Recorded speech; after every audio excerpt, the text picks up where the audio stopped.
Hey guys, Bobry18 here, and welcome back to more Mario Kart 8. In the last part, we finished off all the Wave 1 DLC tracks, cups, whatever you want to call them. I'm not going to try and even distinguish between the two anymore because I have stupid speech patterns. I don't know. But anyway, in this part, we'll be taking on the last two cups. Well, in this part, we'll just be taking on the second to last one, but we will be doing the last two in the next two parts. You get my point, yes, with the crossing cup, that's the first one.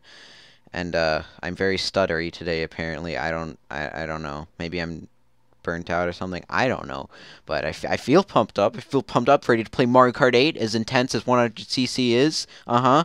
It's so intense. Anyway, the first cup.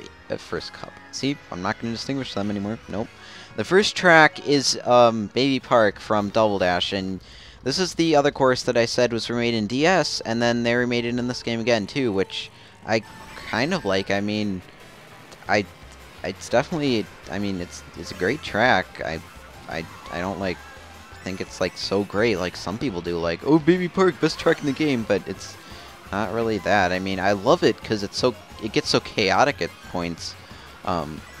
Especially in Double Dash, because you can get like Bowser shells going like across the center there. You can lap people so many times. It just gets so good. Like I just like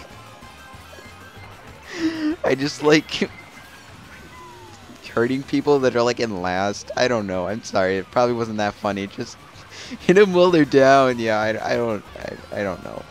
It's just funny to see people fail. That sounds really bad. Don't interpret that as something bad, but I didn't mean it like that. But yeah, the course, they also changed like the color scheme, I think. Well, not the actual colors, but like I think it used to be like it was split like down the middle of the whole course. Not the way that it's split now down the middle, but like throughout the whole course, like half of it was blue and half of it was red or something like that. But instead, they made it like half and half the other way in this track. I don't know, but it definitely shows on the map too. And oh my god, yeah, it can kind of be a little hard to actually distinguish how like what place you're actually in if you're not looking at the bottom there or where other people are. And also on the last lap, like the whole track like lights up like that. It gets so intense, man. And then when you win it, well, actually, it doesn't really die down. It gets even, like, stronger. Yeah, I love that. It changed on the last lap. It gets all neon-y.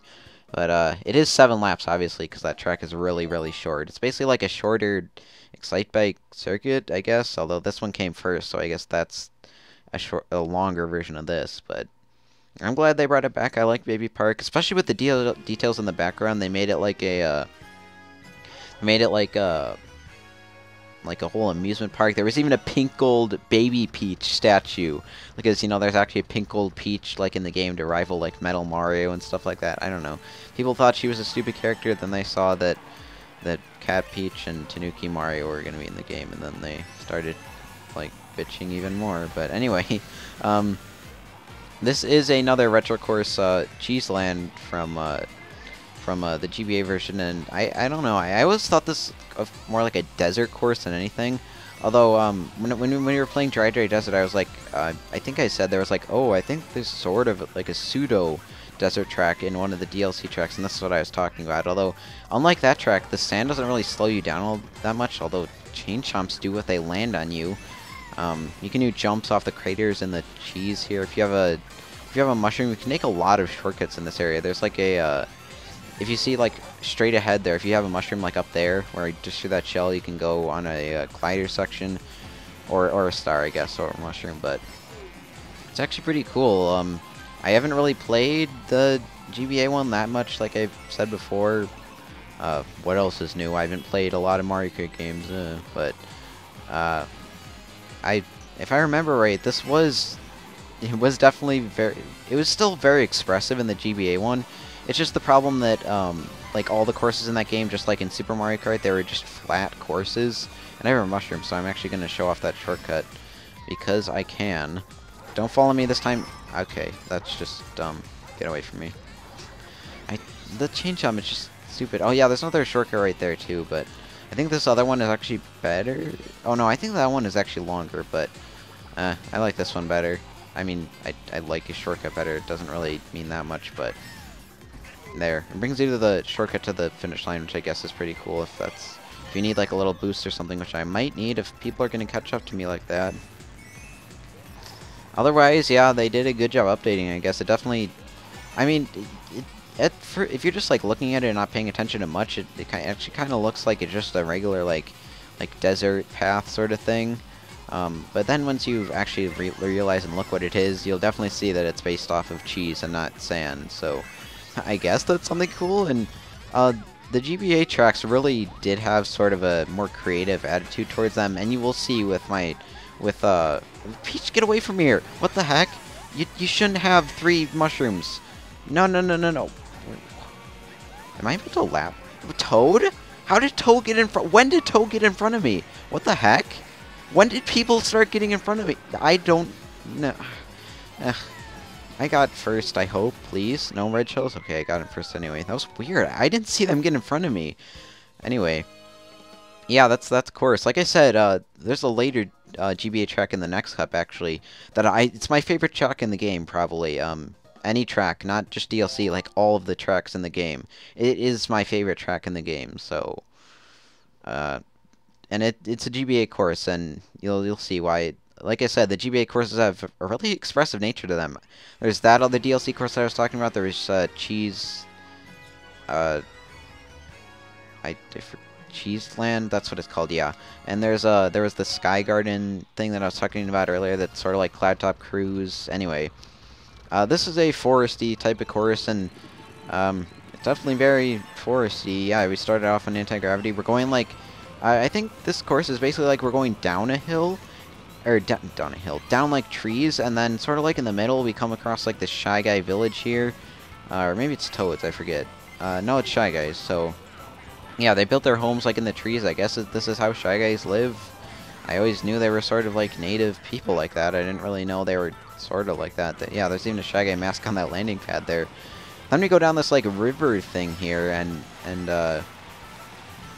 by the layout of this track, it almost seems like it's going to be like one of those one lap sort of tracks, where it's just like different sections. But no, it's definitely 3 laps. There's a shortcut there that I probably could have shown off because I have a mushroom right now, but. Then it just loops back here, so I guess that was sort of all for naught. I don't know. It doesn't seem like it's like looping around. It definitely. Or wait. Oh no, it's not looping. I mean it is looping. I just saw like the cutoff on the track there, and I'm like, what the heck is that? And then I realized it's like it's the glider section that we go on this. Yeah. But yeah, that's this track. I don't really know, like I said, how we actually get back up, because it doesn't really feel like we're going up at all. Then again, we are in anti-gravity pretty much the whole time, so I guess that's sort of to be expected, like losing your sense of direction, so I guess that's a thing that could happen. Also, I'm going to show off that shortcut now, because I've been holding onto this mushroom way too long. Yeah, that is grass, so you will get slowed down if you actually take it otherwise. I love all that. Again, I'm sorry, I feel like I'm gushing about the detail in this game so much, but again, so much detail in this track. As you saw back there were like, well, there's a Shy Guy village up here, there's, like, all the water stuff that we saw down there, there's the, like, little networks of, like, transportation among the trees, there's a Shy Guy swinging on vines. Oh my god, it's just so good. And that's partially why my favorite track in the game, that we'll see later, is my favorite track in the game, also because of the details. And trust me, you'll hear all about that. But I guess sort of down here is more like a toad village, I guess, near the water. I guess that's the thing. But yeah, that's the end of the track. Yeah, see, like on those vines there, it's sort of like a transportation, sort of like a monorail almost. I don't know, except it seemed like it was only like one car, not just like a long strand of cars. I don't know, it seems very advanced for Shy Guys and Toads. I mean, especially Toads that are living in a forest, and Shy Guys don't seem that advanced otherwise. But if they can somehow mine near waterfalls and mine with Wario or something, I guess they can do anything. But the last track in the game is Animal Crossing, and this is a very interesting track, not just because, one, it's why this is called the Crossing Cup, because obviously Wave 2 was all about Animal Crossing. Like I said, Villager and Isabelle were DLC characters, and this was also a track What's really interesting about this course, though, one, all the all the coins are now bells, just like in the Zelda track. They were rupees. They're bells from Animal Crossing in this track, and they even make the sound like bells when you actually get them. Two, this track can have 4 different layouts. Well, not layouts. It can have 4 different themes, like depending on the seasons. It doesn't depend on like what season it is in real life. It's random. And in fact, I think there's actually like a code you can input, like to hold before the track actually starts, to manually select what season you want, which is actually really cool. And also these snowmen in the winter, just to point out stuff in the winter theme here.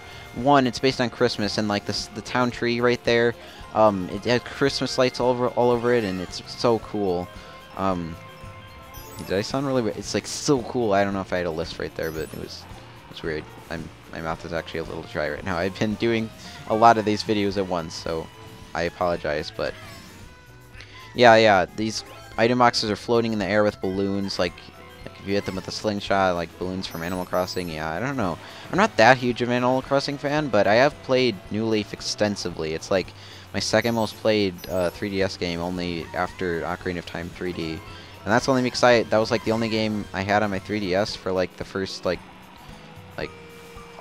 a few months, like before I got Super Mario 3D World. I don't know, but yeah, it's definitely a very interesting track. I'm not going to show off all the seasons just because I don't think I really need to. It's basically the same layout, just with different obstacles. Like there's a snowman in this track from Winter in Animal Crossing. Obviously, New Leaf I know has those. I don't know if they look the same in other Animal Crossing games, but they definitely, you can tell they're the Animal Crossing snowmen. At least I could. Actually, not the snowman. I think they're actually the snow boy, technically, because the snowman is like has the like roulette eyes because he's like the bingo guy. But you know, you get the idea. The icon at the bottom is the bell bag. Yeah, that's just a really lot of touches went into this track, and I really like it. Town Hall, obviously, right there. All the villagers on the sides. I think KK is even playing somewhere. This is sort of like Main Street with like the Able sisters and stuff. I don't know. I just really like, again, I'm sorry, but again, all the detail in the tracks. It just really makes the track more lively, and I really like that. And when you finish the chorus, it had like I forget what time music that is, but it's definitely one of the more calming tracks in the Animal Crossing games. I don't know if it's specifically from New Leaf. It probably is, because that was the latest one to come out when this game came out. But yeah, so it's probably that and Baby Park again. I don't know why. I guess it's a very interesting track, but I don't know. We got First and Every track again, because why wouldn't we? And yeah, the lines on the cup do change color, because it's red this time. It was green on the Egg Cup, then it was blue on the Triforce Cup, now it's red on this one. Is it going to be yellow on the Bell Cup? I would not be surprised if it is. But anyway, that finishes the second Leaf Cup in the game. Yeah, it was almost a little bad to have 2 Leaf Cups. I don't know. One is a brown leaf, one's a green leaf. One has eyes, one doesn't. I don't know. But anyway, in the next part of Mario Kart 8, we will be doing the final cup in the game, which is the Bell Cup, based on Super Mario 3D World. And, I mean, there's not really a track based on Mario 3D World. I guess they were just trying to think of more items to name cups after, and I guess the bell is relevant because Super Mario 3D World. I don't know. Anyway, I hope you guys enjoyed, and I will see you then.